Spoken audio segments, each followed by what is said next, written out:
Semeando a palavra de Deus, nós nos encontramos nesta 28ª semana do Tempo Comum, sábado, dia 17 de outubro.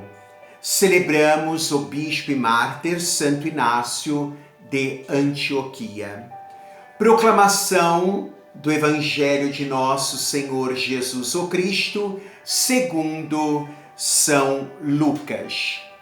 Capítulo 12, versículos de 8 a 12. Naquele tempo disse Jesus aos seus discípulos: todo aquele que der testemunho de mim diante dos homens, o Filho do Homem também dará testemunho dele diante dos anjos de Deus. Mas aquele que me renegar diante dos homens será negado diante dos anjos de Deus. Todo aquele que disser alguma coisa contra o Filho do Homem será perdoado. Mas quem blasfemar contra o Espírito Santo não será perdoado. Quando vos conduzirem diante das sinagogas, magistrados e autoridades, não fiqueis preocupados, como ou com que vos defendereis, ou com o que direis. Pois nesta hora o Espírito Santo vos ensinará o que deveis dizer. Palavra da salvação, glória a vós, Senhor. Que as palavras do Santo Evangelho perdoem os nossos pecados e nos conduza à vida eterna. Amém.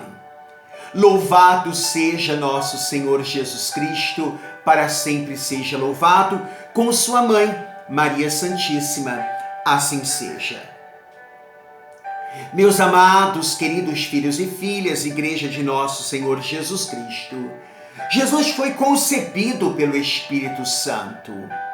Pelo mesmo Espírito, realiza curas, milagres, prodígios, expulsa demônios. No dia da ressurreição, com o sopro do Espírito Santificador, o Paráclito, o sustentador, advogado nosso, Jesus dá aos discípulos, assim, o poder de perdoar os pecados.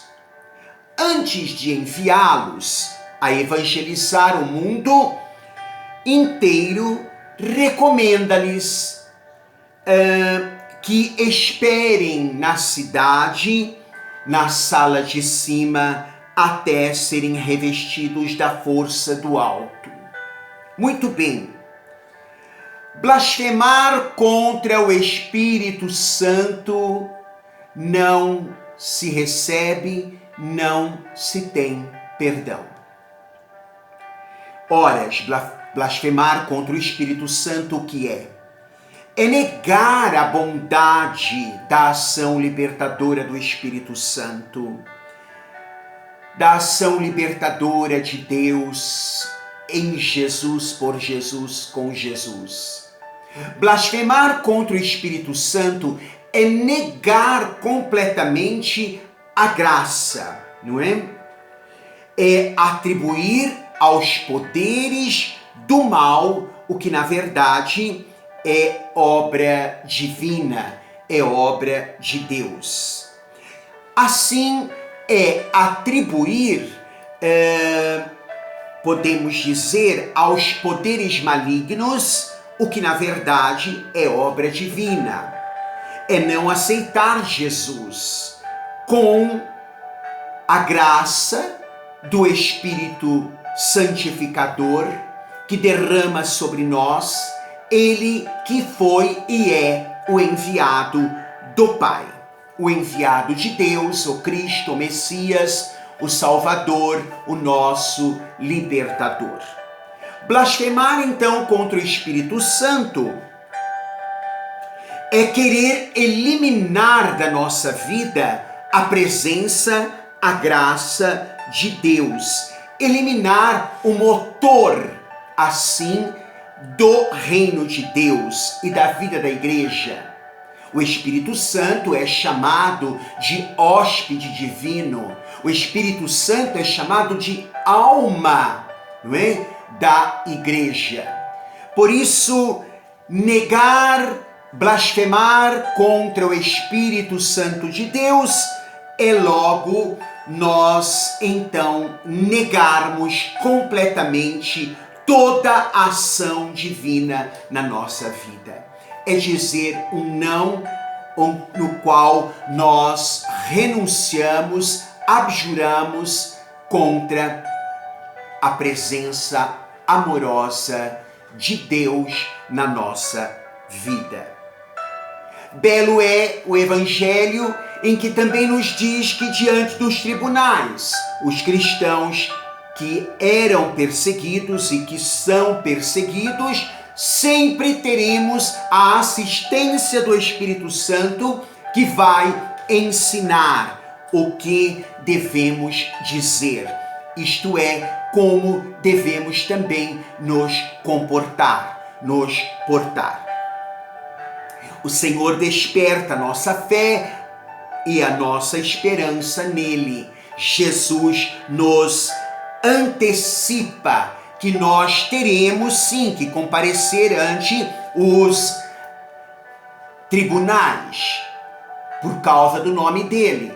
Mas se nós estivermos nos sustentando e deixando-nos ser sustentados pela graça divina, não teremos que temer, pois teremos palavras acertadas e assim também conduta coerente, acertada para responder. Então, também um dia teremos que nos apresentar diante do exército celestial para sermos também examinados. E aquele que tenha declarado, então, a favor de Jesus, aderindo à sua missão, também o Filho do Homem se declarará por ele. Tal confissão pública se realizará em palavras, em atos e durante toda a nossa vida. Esta coerência, então, do nosso viver cristão. Não podemos esquecer que a nossa vida deve ser sempre um testemunho, podemos dizer então, qualificado da graça de Deus na nossa vida. Esta interpretação, não é? A confissão é ainda mais necessária e urgente em nossos tempos. O tempo em que nós estamos vivendo é um tempo em que o paganismo parece cada vez mais tomar conta da sociedade. E se não tivermos atenção, se não tivermos e sermos alertados, não é? No discernimento do Espírito, nós também deixaremos um regresso na nossa vida cristã para viver de uma maneira, às vezes, um tanto quanto velada, mas também permitindo as ideias, não é? As ideologias, as filosofias entrarem dentro de nós e assim alimentar, ao invés de uma vida em Deus, fora de Deus, e um agir pagão, pior do que alguém que conhece a graça de Deus, que conhece o Evangelho. Por isso, é preciso também que nós, neste tempo, queiramos escutar a voz de Deus, não é? Para que a gente possa seguir sempre neste caminho, nesta verdade e vida que é Jesus pelo Espírito Santo. A confissão, então, assim, da nossa fé terá sempre este forte alicerce, esta sustentação da graça do Espírito de Deus quando a Ele nós nos abrimos. Portanto, não sejamos confessores, nem por medo de um castigo, não é? Que será mais severo para aqueles que serão apóstatas, nem pela abundante recompensa reservada aos fiéis, mas que a nossa confissão seja de fato porque vivemos, cremos e queremos cada vez mais esta confissão, esta profissão de fé no crer em Deus, que é Pai, Filho e Espírito Santo, Trindade, que age em nós, por nós, em nós, para a salvação também nossa e dos nossos e daqueles que estão ao nosso redor. Então, o nosso testemunho será sempre necessário e urgente para a vida do mundo.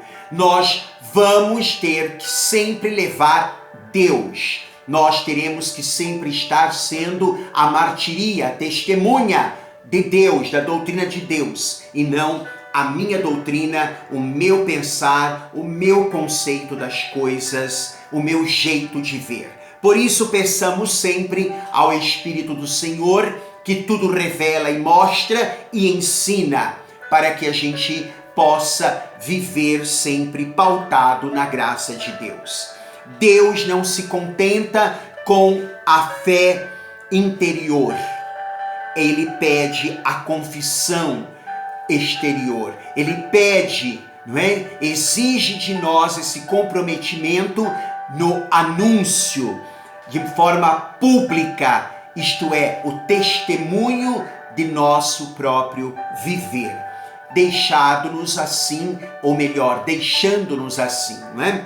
A nos sermos movidos pela graça de Deus, pelo Espírito Santo, com confiança e com um maior amor. Então, que a luz do Senhor penetre sempre na nossa vida. Peçamos, pois, a graça de evitar, não é? Toda negação, nem que seja por medo ao suplício ou por ignorância.